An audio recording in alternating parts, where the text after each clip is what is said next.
আমরা দেখেছি কিভাবে আস্তে আস্তে ওই রাজনৈতিক ক্ষমতাকে কাজে লাগিয়ে ইসলামকে মাইনাস করা হয়েছে।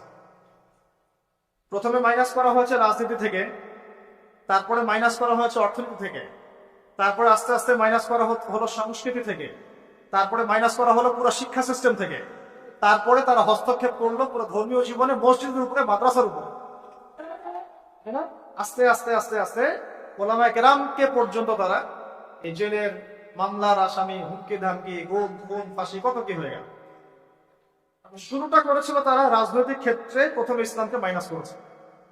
প্রথমে কি পলিটিক্যাল লাইফে তারা ইসলামটাকে মাইনাস করেছে, তারপরে অর্থনৈতিক লাইফে তারা মাইনাস করেছে, সংস্কৃতির মধ্যে মাইনাস করেছে, শিক্ষা ব্যবস্থায় তো মাইনাস করে ফেললো, তারপরে আস্তে আস্তে এটা মসজিদের উপর প্রভাব বিস্তার করলো, মাদ্রাসার উপরেও প্রভাব বিস্তার করলো, এমনকি মসজিদ কমিটির মধ্যেও তারা ঢুকে পড়লো।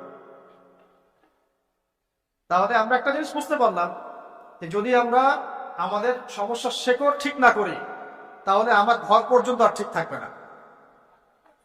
তাই না কথা? যদি আমরা ওই সমস্যার গোড়া ঠিক না করতে পারি, তাহলে আমার ব্যক্তি জীবনেও দিন পালনের স্বাধীনতা থাকবে না।